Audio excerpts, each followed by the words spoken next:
Hey guys, it's Ben the Coin Geek at Old Pueblo Coin, and today I have for you some Federal Reserve notes to look at and a couple things that we want to talk about as we go through these. And first and foremost, I'm going to complain about something, and it has only to do with my own ignorance or stupidity or whatever you want to call it. I have a book that I would love to use as a reference for this, except for one problem. I can't find it. So I have different books on currency, and the book that I want to get is the Small Size Standard U.S. Paper Money by Schwartz and Lindquist, and I couldn't find the stupid thing. I spent a whole minute looking for it. Actually, I won't tell you how long I spent looking for it. It's got to be here somewhere, but that's a whole nother story, guys. All right, so Federal Reserve notes, some of the things that the big bugaboo in the world, of course, everyone hates the Federal Reserve, yada, yada, yada, but what I want to look at is the currency as a collectible and what it looks like, and some of the little details that we can go into on these. The reason I wanted the small size specialty book is because I wanted to talk about the seals, and you'll notice something that they have these different colors.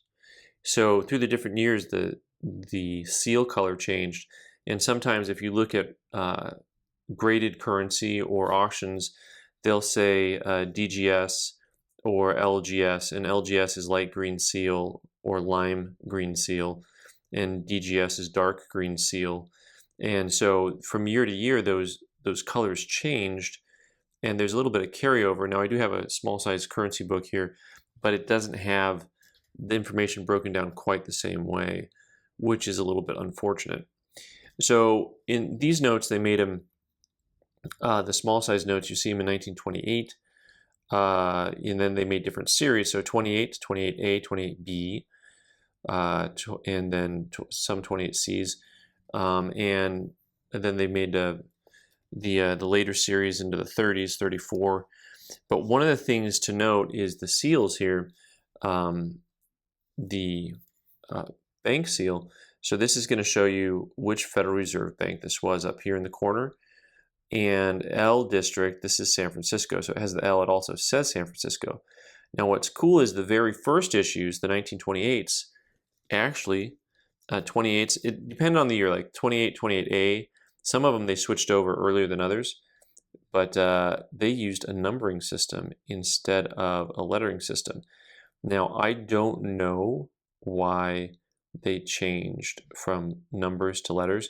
My gut tells me, based on human pride, that you probably saw, people complaining that one of them was 1, 2, 3, and it sounded like there was some special order to things, when indeed there wasn't.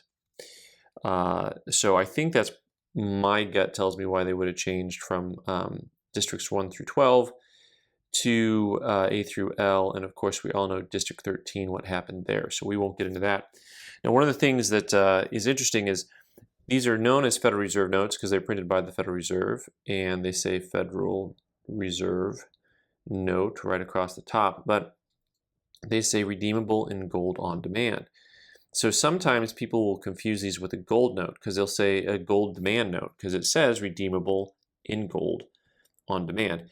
And I was always confused when I was younger about this because I thought, doesn't anyone know the difference? Because a gold note is so easy to see because it says gold certificate and the lettering is in yellow and the seal is in yellow, and it's a totally different note. So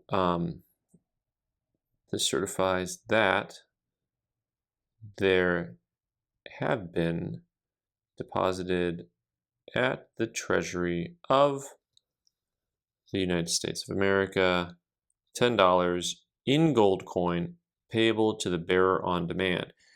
So these were actually, a guarantee that there was gold back in the bank vaults that you could redeem this with. So this was a representation of the amount of gold.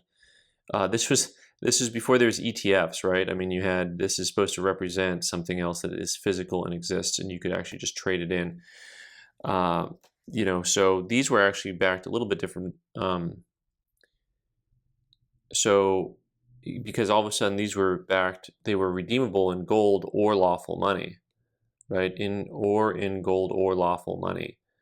So it was like, well, okay, so I can redeem this, for this, like I can turn paper into paper, and that was, as some people think, the beginning of the end. But like I said, that's not a road to go down right now. I just want to show you some of these little nuances with the green seals and the colors. And what's really fun is there's a note in here that I've never seen before. And talk about nuance, but there's a lot of nuance here. This is a 28C, and I was so excited to see it because, come on, Ben. 28C, I've never had this note before. So in the 28 series, the C's they only made at two banks, San Francisco and Chicago. And I know that because, like I was saying before, I do have a small size guide. This is actually a US paper money catalog. It's not specializing in the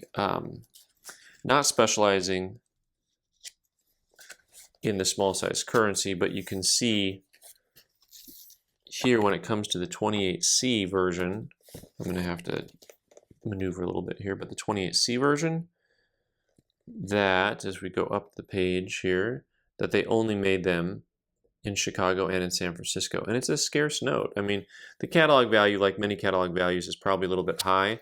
Maybe this note, which is probably a nice, it might be an XF, but the price I'm guessing is closer to the $200 than it is to the $900. That's I think a certainty here. All right, so that to me was kind of cool. So there's little nuances that you can look at that'll vary from note to note over the years. And let me see if I've got, I don't think I have enough pictures of Andrew Jackson here. There's also a whole thing about Andrew Jackson's fingers disappearing as you go from one year to the next. I do want to take a minute just to look at some of the $100 bills. I know these are $10 bills, but they're right in front of me. I got to dig through this pile of currency, because what's fun if you collect currency is to find things that you don't see a lot of.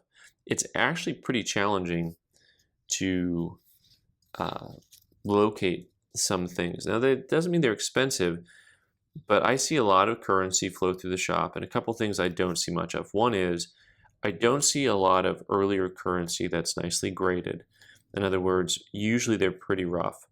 In this note here, this 28A, it's a really nice looking note. Overall, I'm not talking about grade much with you guys, and maybe I should, and I definitely have forgotten to talk about value. One of the things that you'll see here is, that's a centerfold right down the middle of the note. And that one's a pretty obvious one, so it's easy to see the centerfold down the note. I got to do a whole series on grading currency. I need to do that. But this note, I think most of the notes there, it does have a little bit rounding in the corners. And I would tell you that I would call this like an XF45 myself, but their grading standards on currency have changed a lot over the years, back and forth. So one of the things I don't see much of is really early hundreds. With the 1928 series, with the numbers instead of the letters, I just don't see them that often. So I hope you guys appreciate looking at these things a little bit. So here you've got two notes that are 28s. They're both 28As, and yet one has the light green seal and one has the dark green seal, even though they're both 28As. So this is what I was getting at with the other book that breaks that down a little bit more. The book that I referenced right now doesn't have some of that detail to it. All right, guys. Well, you guys can all tell me where to go with the Federal Reserve, but in the meantime, tell me what you think of those banknotes. Thanks so much for watching. You can subscribe by clicking on the button in the corner and watch more videos on the right side of the screen. Thanks.